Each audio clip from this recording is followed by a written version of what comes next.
Un objectif, c'est quand même plutôt important pour avoir une belle image. Mais comment choisir son objectif? Déjà, il faut savoir que c'est comme tout, tu en as pour tous les prix, tous les budgets. Et oui, généralement, comme toujours, et malheureusement, les meilleurs sont les plus chers. Donc au lieu de choisir les meilleurs objectifs du monde, vois plutôt quel budget tu es prêt à mettre et quelle utilisation tu en auras pour choisir les plus adaptés. Alors on va voir à peu près tout ce qu'il y a à savoir sur les objectifs, hein, pour t'aider à choisir tout ça. Premièrement, la monture. La monture, c'est le branchement de ton objectif sur ta caméra, c'est ça. En comparaison, on ne peut pas brancher un HDMI dans une prise XLR. Non, ça marche pas, ça marche pas. Eh bien, tous les constructeurs de caméras, Canon, Sony, Nikon, Arri, tous, ont tous leur propre monture pour bien faire chier.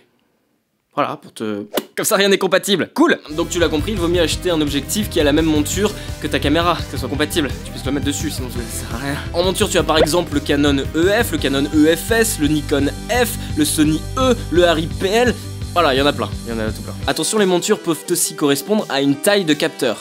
Ouais, comme la monture EF de Canon qui correspond à des objectifs capables d'imprimer une image sur un capteur plein format, un capteur 24-36. Tandis que la monture EFS est fait pour des capteurs plus petits comme l'APS-C ou le Super 35 mm. Mais tu peux très bien mettre des optiques EF sur une monture EFS. Par contre, l'inverse, si t'as suivi, c'est pas possible parce que tu vas vignetter. L'objectif n'est pas capable de projeter une image assez grande sur tout le capteur. Compris? T'auras les bords de ton image qui ne seront pas exposés, qui sont tout noirs. Il faut savoir qu'il existe des bagues d'adaptation pour par exemple adapter une optique à monture EF sur une caméra à monture Sony E. Moi par exemple c'est ce que je fais là avec ma caméra Sony. Et ouais ça marche bien, mais ça marche bien. D'ailleurs j'aurais tendance à te conseiller d'investir plutôt dans des objectifs à monture EF qui est selon moi la monture la plus répandue et qui peut s'adapter partout. 2 focales. Si on devait simplifier un objectif avec une seule lentille, alors la focale, la distance focale est la distance qui sépare la lentille du capteur. Plus la focale est longue, plus on aura un angle de prise de vue serré. Plus la focale est courte, plus on aura un angle de prise de vue large. La longueur focale s'exprime en millimètres. Par exemple, tu peux avoir une focale de 10 mm. C'est une courte focale. Ou un 35 mm, ou un 50 mm, ou alors des longues focales, un 70, un 100, un 200, un 500 ou plus. Attention, il y a 2 types d'objectifs. Des objectifs à focale fixe et des objectifs à focale variable, qu'on appelle les zooms. Les zooms, on les décrit par leur gamme de focales, c'est-à-dire les 2 focales extrêmes, la focale la plus courte et la focale la plus longue qu'il peut avoir. Comme un 24-70 comme ici, c'est-à-dire qu'au plus court, tu seras à 24 mm et au plus long, au plus zoomé, tu seras à 70 mm. Pareil, t'as plein de choix de zoom possibles, t'as des 18-55, t'as des 10-20, t'as des 24-105, t'as des 70-200, t'en as plein. Alors pourquoi il y aurait pas une optique qui couvrirait toutes les focales possibles, tu vas me dire, hein? Comme ça, pas besoin d'avoir 12 000 objectifs. T'en as qu'un seul qui va du 8 mm au 2000. Bah ouais, pas con. Eh bien parce que malheureusement, les zooms sont de moins bonne qualité que les focales fixes. Ce qui peut paraître logique finalement parce qu'une optique fixe est prévue pour être au top à la focale où il est. Alors qu'un zoom, bah il y a un système d'allongement, donc on peut imaginer que les ingénieurs, bah ils galèrent un peu à construire un système de lentilles qui ferait qu'à toutes les focales l'image c'est tip top clean. Les zooms de qualité sont donc très chers. Ah, un truc qui me saoule, qu'on va régler tout de suite. La longueur focale reste la même, peu importe la taille du capteur. Ce qui va changer, c'est l'angle. En effet, un 50 mm aura un angle plus large sur un grand capteur que sur un petit. Regarde ce schéma, comme il est explicite. Mais ça reste un 50 mm. Quand même, ça change pas, c'est 50, voilà. Du coup, il y a beaucoup de gens qui ont été habitués à utiliser des focales sur des pleins formats, ils auront tendance à parler des objectifs en termes de correspondance, avec des facteurs de grossissement. Par exemple, un 50 mm sur un plein format a environ le même angle qu'un 35 mm sur un capteur APS-C. Le facteur de grossissement pour passer d'un plein format à un APS-C est de 1,6. Bref, si t'as pas compris, c'est pas grave, on va continuer, hein, c'est pas important. 3. L'ouverture, le diaph ou l'iris. C'est pas mal d'avoir une optique lumineuse, c'est-à-dire une optique qui peut ouvrir beaucoup. Parce que plus une optique peut ouvrir son diaph, alors plus tu chopes de lumière, plus c'est lumineux et plus tu peux tourner quand il n'y a pas trop de lumière. Mais aussi à savoir, plus tu ouvres ton diaph, plus tu réduis ta profondeur de champ. C'est-à-dire plus tu auras de flou dans l'image autour du point de netteté. Ça peut être un peu confus au début, mais on exprime l'ouverture d'un diaph par rapport à la longueur focale, f. Par exemple, un diaph qui s'ouvre de 25 mm sur une focale de 50 aura un diaph qui s'ouvre à f divisé par 2. Donc f sur 2.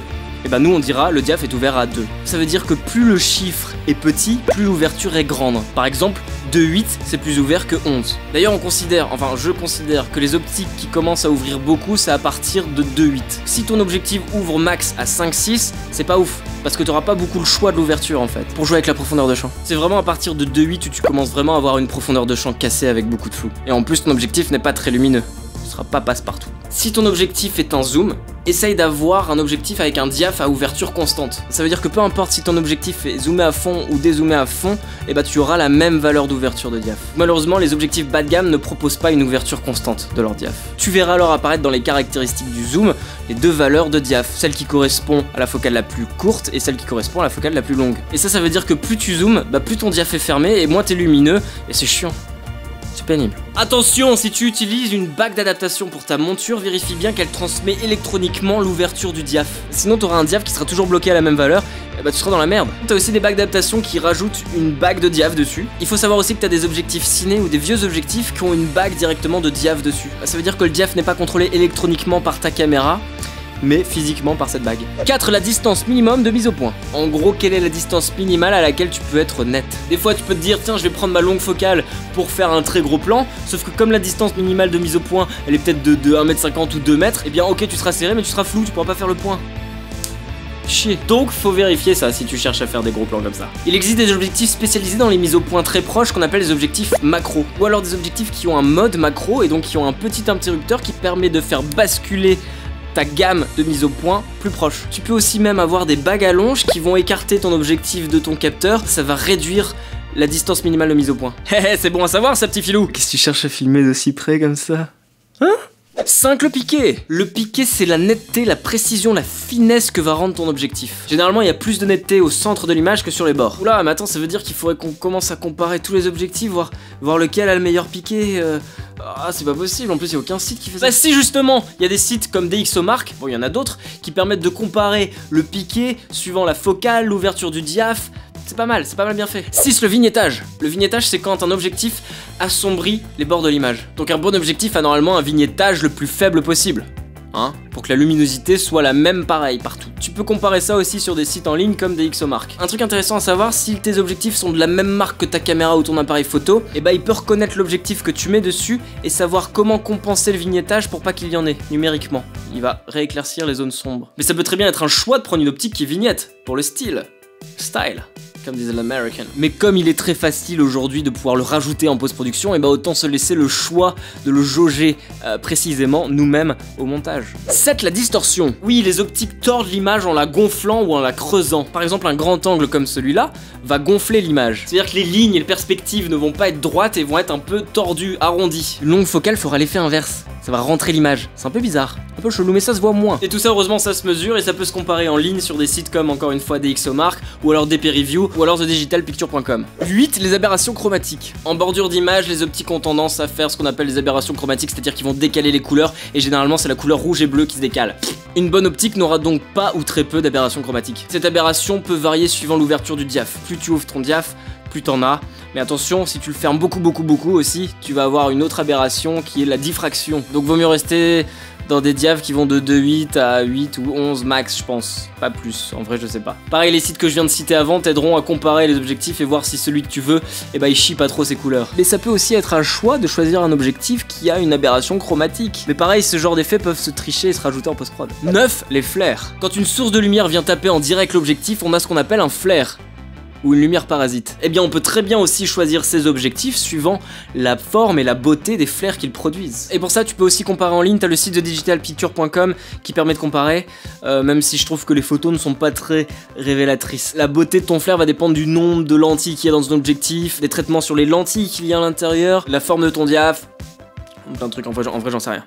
10. La stabilisation. Ça peut être vraiment pratique, voire indispensable, d'avoir des objectifs avec une stabilisation optique inclus. Ça va venir gommer toutes les mini vibrations que tu vas faire quand t'as la caméra à l'épaule, que tu fais forcément. Sauf peut-être si tu as une très bonne crosse épaule, que la caméra est assez lourde, mais même des fois ça suffit pas. Malheureusement, les objectifs stabilisés sont aussi beaucoup plus chers. Beaucoup. Du coup, moi j'achète pas stabilisé parce que c'est trop cher. Voici une petite comparaison avec stabilisation, sans stabilisation. Avec stabilisation, sans stabilisation. Tu vois la différence un peu? À quel point c'est indispensable? Hein? Voilà. 11. Le bokeh. Hein? Va pas me dire que t'inventes des mots juste pour nous, hein? Le bokeh, c'est la qualité et la forme de ton flou. Et oui, le flou a une forme, et il a la forme du diaph. Parce que le diaph est composé de plusieurs lamelles. Et généralement, ces lamelles sont arrondies, et donc le bokeh est rond. Le flou est donc rond. Et des fois, les lamelles ne sont pas arrondies, mais droites. Donc suivant le nombre de lamelles, tu pourras avoir des bokehs octogonaux, hexagonaux, voire triangulaires. Pourquoi pas choisir ces objectifs suivant la qualité de leur bokeh? Ouais, soyons exigeants, soyons un peu fous, mais exigeants. Le site DP Review te permet de comparer le nombre de lamelles. Je sais pas s'il y a un site qui vraiment va te comparer les qualités de bokeh. Je pense qu'il faut, là, il faut tester soi-même, je pense. Mais bon, j'ai jamais choisi un objectif pour son bokeh. 12, l'anamorphique. Ouais, encore un truc, mais là, c'est si tu commences vraiment à avoir pas mal de thunes. Il existe des objectifs anamorphiques. Donc il y a deux types d'objectifs, il y a les objectifs classiques et les objectifs anamorphiques. Et les lentilles ne sont donc pas rondes, mais ovales. C'est ce qu'on utilise pour faire du vrai format scope. Tu sais, le 2.35, celui avec les bandes noires en haut en bas qui fait cinéma. Parce que à la base, le cinémascope n'était pas de rajouter des bandes noires sur l'image, mais était d'avoir des objectifs qui voient plus large. L'image sera étirée de haut en bas, ou plutôt, comme l'objectif voit plus large, l'image sera tassée dans sa longueur. Et ça change pas mal de trucs. Ça change le bokeh. Le flou aura une forme ovale au lieu de ronde. Ça change les flares, ça crée des flares, ce qu'on appelle des flares anamorphiques, qui font des lignes comme ça. Et on peut très bien aussi les tricher en post-production avec entre autres le plugin de Video Copilot qui s'appelle Optical Flares. Mais ça change aussi la déformation de l'image qui va être plus tassée sur les extrémités. Enfin, tout dépend de la qualité de tes objectifs anamorphiques. Bien sûr. Bien sûr. C'est évident. Merci. De rien. 13. Le tilt and shift. Ouais, il existe des optiques hyper chelous et donc peu utilisées parce que hyper chelou, mais super intéressant et super stylé. Les objectifs à décentrement. C'est quoi? En voici un de Samyang, un 24 mm tilt and shift. Je crois d'ailleurs qu'il y a que des optiques fixes, comme ceci. Hein, y a pas de zoom, je pense pas. En gros, tu peux tordre l'objectif pour qu'il ne soit plus pile poil aligné avec le capteur, en le décalant ainsi, ou comme ceci. À quoi ça sert, tu vas me dire? Calme-toi, je vais t'expliquer. Ça va tordre les perspectives, mais aussi changer le plan de mise au point. Si tu casses ton optique, ton plan de netteté ne sera plus parallèle au plan film. Le plan de netteté ne sera plus parallèle, mais il sera oblique. Tu pourrais par exemple, si t'as deux personnages au même niveau, être net sur celui-ci et flou sur celui-là, parce que t'auras tordu le plan de netteté. Tu peux aussi le faire dans ce sens-là, dans la verticalité. Ça peut donner des effets très déstabilisants, ou au contraire, très mignons. T'as forcément dû déjà voir des photos faites avec ce genre d'optique, de paysage, et t'as l'impression que c'est des maquettes. Eh bien c'est fait avec ce genre d'objectif. C'était le dernier point, ça fait pas mal de choses et pourtant j'en ai sûrement oublié parce que tu peux très bien choisir ton objectif par rapport à son poids, à sa taille, à ses bacs, si elles sont flottantes ou non. Bref, t'as plein d'options, n'hésite pas à les rajouter en commentaire si tu penses que c'est important. Au final, j'ai pas répondu à la question qu'est-ce qu'il faut que tu choisisses comme objectif. Maintenant tu sais quelles caractéristiques tu peux regarder. Qu'est-ce que tu peux comparer? Je vais te dire comment moi je choisis mes objectifs. Si t'as un budget serré, te prends pas la tête avec tout ce que je viens de te dire. Oublie. C'était juste intéressant que tu le saches quand même. Moi par exemple sur mes tournages, par souci de rapidité, je vais préférer utiliser des zooms que des optiques fixes. Pour pas être obligé entre chaque plan de devoir changer d'objectif. Les objectifs que j'ai ne sont pas stabilisés, tout simplement parce que ça coûte trop cher. Donc si tu veux me l'offrir, tu peux. Et je vais plutôt avoir tendance à favoriser le fait d'avoir le choix dans la longueur focale, c'est-à-dire une grande palette de possibilités niveau longueur focale, plutôt que d'essayer d'avoir le meilleur piqué du monde avec la plus grande ouverture et au final d'être restreint juste à un objectif de 35 mm. Non, parce que faire tout un film avec seulement un objectif fixe de 50 mm, c'est comme si t'écrivais un roman avec que des mots qui commencent par A. Bah tu te limites vachement dans ton vocabulaire. Moi en gros j'ai deux objectifs, enfin trois. J'ai un 10-20 qui ouvre à 3.5 de sigma et j'ai un 24-110 qui ouvre à 2.8 de sigma. J'ai aussi un 18-200 que j'ai eu avec ma caméra qui est pas top, mais au moins je peux aller jusqu'à 200 mm. Dans l'idée j'aimerais bien m'acheter une optique, un 70-200, comme ça j'ai toute une gamme de focales entre le 10 mm et le 200. J'aime avoir le choix. Bon, et le deuxième critère bien sûr que je prends en compte, c'est l'ouverture. J'essaie d'avoir des objectifs qui peuvent ouvrir au maximum. Celui-là ouvre à 2.8, c'est très bien, ça me suffit. Si c'était plus, ça serait cool. Mais en vrai, c'est pas parce que t'as des objectifs de merde que tu auras un film de merde. Non. Donc oublie tout ce que je viens de te dire et va écrire ton scénario. Allez. Si tu cherches d'autres conseils sur tout ce qui tourne autour de la vidéo, n'hésite pas à t'abonner à ma chaîne YouTube Rouge Vert Bleu. Je te dis à tout vite. Bisous, moi c'est Guillaume.